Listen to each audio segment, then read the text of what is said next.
안녕하십니까. 언제나 소비자 편에서 방송하는 콘스탄트 김입니다. 이번 시간에는요, 돈 버는 증여 상속이 되겠습니다. 상속 발생 전에 증여하면 안 되는, 절대로 안 되는 이유가 있습니다. 여기에 대해서 알아보도록 하겠습니다. 일반적으로요, 증여하는 것은 절세에 많은 도움을 줍니다. 현금을 증여하는 경우 적어도 증여일 이후 상속일까지 증여액이 불어나지 않기 때문에 일단 상속세 절세에는 도움이 되는 것이죠. 가령 10억 5천만 원의 현금을 증여하고 나서 7년 만에 상속이 발생되었다면 증여재산은 합산하는데 이때 10억 5천만 원만 합산하게 됩니다.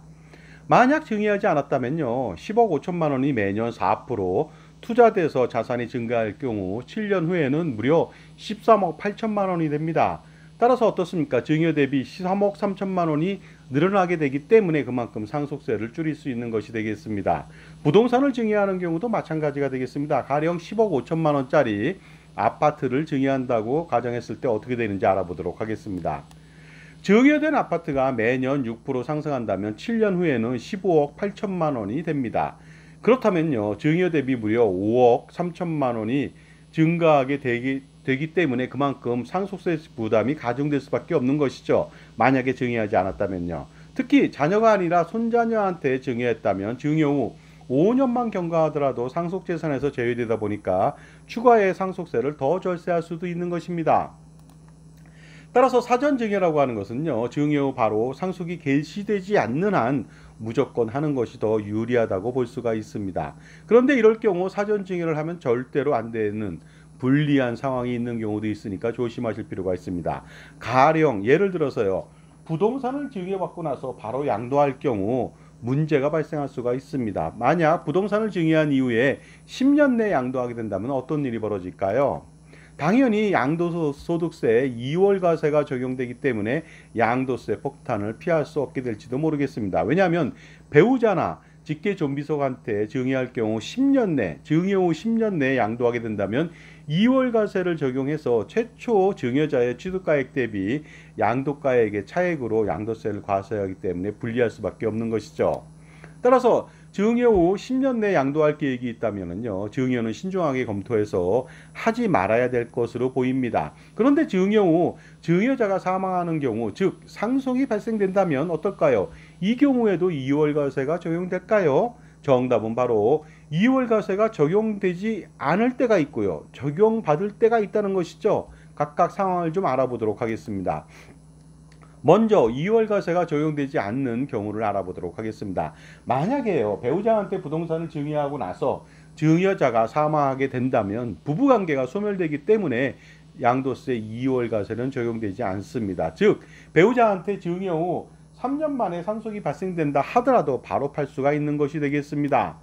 하지만 배우자가 아닌 직계존비속한테 증여했다면요, 상황은 달라지게 됩니다. 비록 증여자가 사망했더라도 직계존비속 관계는 소멸되지 않지 않겠습니까? 그러므로 증여 후 상속이 발생되어도 2월과세는 계속 적용되는 것이 되겠습니다. 가령 예를 들어 보도록 하겠습니다. 부친께서 아들한테 아파트를 증여했습니다. 증여 후 3년 만에 돌아가셨습니다. 상속이 발생됐죠. 배우자가 아니거든요. 바로 직계존비속이죠. 그렇다면 아들은 3년 정도 이후에 상속이 발생됐기 때문에 상속 이후 7년이 더 경과돼야만 토탈 10년이라고 하는 기간이 지난 다음에 어떻습니까? 양도해야만 2월과세를 배제당할 수 있다는 것이 되겠습니다. 따라서 증여 후 2년 만에 상속이 발생되었다면 상속 후 8년을 더 기다렸다가 양도해야만 2월과세를 피할 수 있게 되겠습니다. 이럴 경우 해당 부동산을 팔려는 계획이 있다면 증여하지 말고 상속을 했어야 되겠죠. 가령 해당 부동산을 팔고 싶은데요, 아들한테 딸한테 증여를 하게 된다면 상속이 발생됐을 때는 무조건 합산 10년을 기다려야 되는데요, 아버지께서 돌아가실 것 같습니다. 그랬을 때는 증여하지 않고 상속해서 바로 팔 수가 있게 되겠습니다. 만약 상속했다면 상속 즉시 해당 부동산을 어떻습니까? 매각해도 2월과세랑은 전혀 관계가 없이 아무런 문제가 발생하지 않았을 것으로 보입니다. 물론 상속 후 6개월 이내 양도 시 양도가액이 상속재산 평가가액이 되어 상속세 추가 부담이 발생될 수는 있으나 양도세는 전혀 없게 되겠습니다. 따라서 증여받은 부동산을요, 양도할 계획이 있다면 자녀 등 상속인이나 손자녀 등 비상속인한테 증여해도 양도세 2월 과세는 피할 수가 없다 보니까요. 증여를 무조건 해서는 안 될 것으로 보입니다. 물론 증여할 수도 있습니다. 왜냐하면요. 합산해서 10년 이후에 양도하면 되거든요. 그래서 손자녀 증여는 5년만 경과하더라도 상속재산에서 제외됩니다. 그런 혜택도 있기 때문에 그렇고요. 그러나 손자나 자녀나 어쨌든 간에 2월 과세는 10년간 배제할 수가 없다. 그렇기 때문에요. 손자녀하고 자녀 증여 시에는 유불리를 판단해 볼 필요가 있습니다. 하지만 당연히 증여 후 나는 10년 이상 더 간직할 거다, 보유할 거다 이렇게 됐을 때는 무조건 아무 생각 없이 사전 증여하는 것이 훨씬 더 유리하다고 볼 수가 있습니다. 그런데 그렇다고 해서 배우자한테 증여하고 나서 그 증여자가 사망한다고 해서 2월 과세가 적용 배제된다고 해서요. 배우자한테 증여하는 것을 제가 권장하는 것은 절대로 아닙니다. 왜냐하면 배우자 증여는요. 상속재산에 포함되기도 하지만요. 상속 후 양도하는 경우 배우자 자산의 증가로 추가의 증여세 내지는 상속세 부담이 2차적으로 또 부담이 발생되기 때문에 그렇습니다. 그렇다면 증여 후 상속이 언제 발생할지 모른다면 증여할 수도 있지 않을까요? 만약 이런 경우라면요. 자녀나 손자녀가 아닌 며느리나 사위 또는 형제자매한테 증여할 수도 있겠죠. 물론 형제자매한테 증여하는 경우는 아주 드물 것으로 보입니다. 왜냐하면 그들은 2월 과세 적용 대상인 배우자하고 직계 존비속에 해당되지 않기 때문이죠. 물론 부당행위 계산 부인 규정에 의해서 과세당할 수는 있습니다. 하지만 증여재산이 실질적으로 며느리나 사위나 형제자매한테 귀속되었다면, 수증자한테 귀속되었다면 이러한 문제는 아무 문제가 없을 것으로 보입니다. 특히 며느리나 사위한테 증여한다면요. 증여 후 똑같이 손자와 동일하게 비상속인이거든요. 증여 후 5년만 경과된다면 상속재산에서 제외되기 때문에 반드시 어떻습니까? 증여세 절세 및 상속세 절세가 동시에 일어날 수가 있습니다. 물론 형제자매도 가능합니다. 하지만 재산을 줘야 되는 문제에 있기 때문에 직계 존비속한테 많이 주는 경향이 있으니까 형제자매도 가능하지만 그렇게 증여하는 경우는 많이 없겠죠. 자, 증여세, 상속세 및 양도세 등 재반 세금을 줄인 데는 여러 가지 그러니까 고려사항이 많은 법입니다. 따라서 성급하게 판단한다면요. 엄청난 재산적 손실을 피할 수 없게 되니까 반드시 해당 분야의 전문가의 조언을 받을 필요가 있습니다. 바로 어떻습니까? 해당 분야의 전문가라고 한다면요. 종합적으로 판단할 수 있는 사람이 필요합니다. 예를 들어서 오케스트라 관현악단 100여 명의 전문가들이 있습니다. 하지만 그것을 지휘하는 지휘자가 굉장히 중요하죠. 100여 명을 지휘하는 사람, 바로 그런 사람한테 적격 절세 컨설팅을 받을 필요가 있습니다. 바로 그것이 바로 적격 절세 컨설팅이고요. 종합적인 사고에 의해서 물샐 틈 없는 여러 가지 방안들에 대해서 대처하면서 나중에 문제가 되지 않도록 절세 전략을 세울 수가 있다는 것이 되겠습니다. 미국에서는요. 경험보다는 컨설턴트의 자격 여부를 더 중요시 여기는 경향이 있습니다.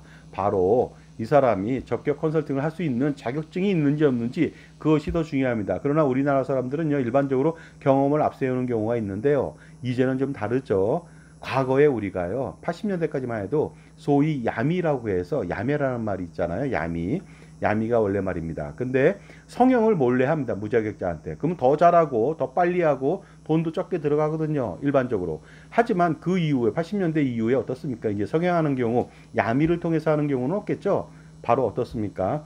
성형이 전문의한테만 반드시 하죠. 그와 동일합니다. 그렇기 때문에 경험만 가지고 있어서는 안 되고요. 적격 자격증을 가진 사람. 만약에 파이낸셜 컨설턴트라고 자부를 한다면은 바로 적격 컨설팅을 할 수 있는 자격증이 있는지 물어보셔야 됩니다. 그래야만 1차적으로 그 사람이 할 수 있는지 여부를 판단할 수 있고 또 그 다음에 그 사람의 경험하고 지식을 판단해 봐서 그것이 솔루션으로 합당한지 그것을 판단해 볼 필요가 있겠죠. 그러나 가장 중요한 것은 자격증이 있느냐 없느냐 되겠습니다.